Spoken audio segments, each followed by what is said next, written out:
Perjalanan Garam dan Madu karya Tensi menunjukkan bahwa sebuah lagu tidak harus lahir dari industri besar untuk bisa menjangkau dunia. Dari layar ponsel hingga panggung musik, dari cover sederhana hingga adaptasi kreatif, lagu ini digunakan, dinyanyikan, dan dihidupkan kembali oleh banyak orang di berbagai negara. Setiap versi membawa cerita yang berbeda, lahir dari cara dan latar yang tidak sama. Salah satu momen itu terjadi di Singapura. Lagu yang awalnya hadir secara sederhana, kini bergema di hadapan banyak orang. Di Singapura, Garam dan Madu tidak hanya dibawakan oleh para penyanyinya di atas panggung, tetapi juga ikut dinyanyikan oleh ratusan penonton yang larut bersama. Momen ini menunjukkan bagaimana karya Tensi dapat diterima oleh pendengar dari berbagai latar dan negara. Sorak nyanyian dan kebersamaan penonton menjadi bagian dari lagu itu sendiri. Namun kisah lagu Garam dan Madu terus bergerak.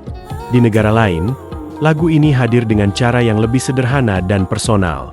Dari Rusia, seorang perempuan membawakan lagu Garam dan Madu dalam lirik berbahasa Indonesia, lalu mengalirkannya kembali ke dalam bahasanya sendiri. Kata boleh berbeda, namun rasa yang disampaikan tetap sama.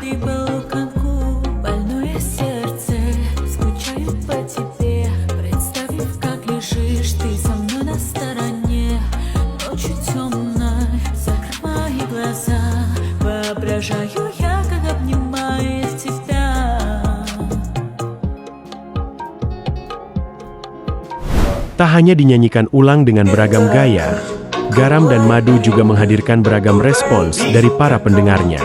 Saat lagu ini diputar, ada yang langsung terdiam, ada yang fokus mendengarkan, dan ada pula yang mengungkapkan apa yang mereka rasakan secara langsung di depan kamera. Menariknya, banyak dari mereka tidak sepenuhnya memahami arti setiap lirik.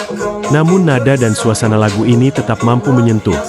Bahasa tak lagi menjadi batas. Lagu ini tetap bisa dirasakan oleh siapapun yang mendengarkannya. Lewat reaksi-reaksi sederhana inilah terlihat bagaimana sebuah lagu dapat menjangkau pendengar dari berbagai tempat dan kebiasaan, tanpa harus memahami bahasanya secara utuh. Menariknya, lagu ini tak hanya dinikmati, tapi juga dipelajari dengan penuh ketertarikan.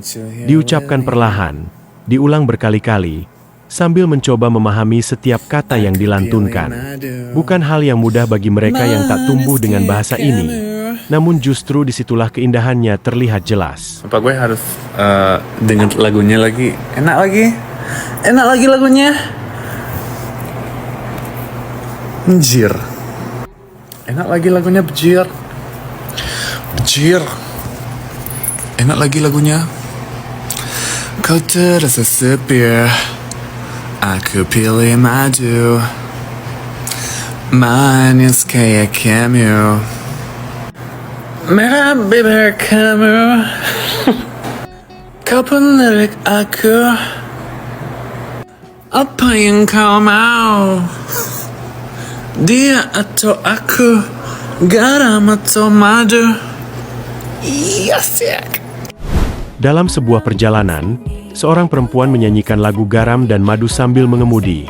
Lagu ini mengalun menemani malamnya, hadir secara sederhana dan alami.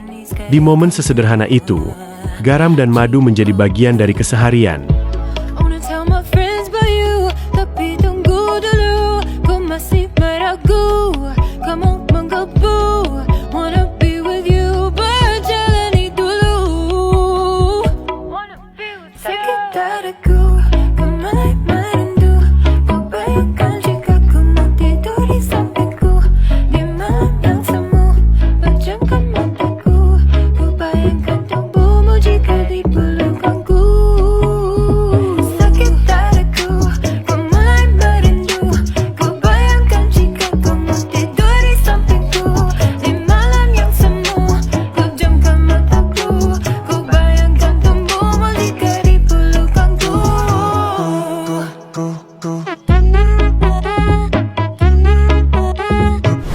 Dari Korea Selatan, Garam dan Madu hadir dalam versi cover yang sederhana dan personal.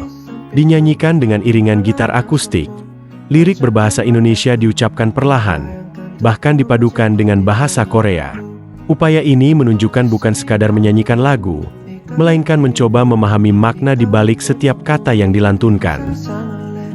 거짓말 같은 밤속 내 두 눈을 감고서 내 품에 엉켜있는 네 모습 상상을 해 어렵게 웃으니 그때는 섭섭해 그때 말 wasn't I need you here with me. Tak hanya dinyanyikan, Garam dan Madu juga hadir dalam bentuk tarian dan di-cover oleh kreator Korea. Melalui gerakan yang ringan dan ekspresif, lagu ini dibawakan dalam gaya pop modern yang akrab bagi generasi muda. Lagu ini tak hanya didengar, tetapi juga dinikmati lewat gerakan dan irama lagunya.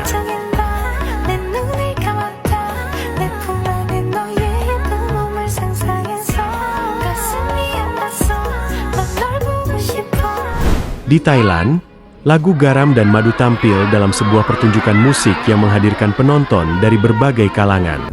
Dibawakan oleh grup asal negeri Gajah Putih, lagu ini disambut antusias dan menunjukkan kepercayaan diri musik Indonesia saat hadir di luar negeri.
Lagu Garam dan Madu karya Tensi digunakan dan dibawakan di berbagai negara oleh banyak orang dengan kebiasaan dan cara yang berbeda.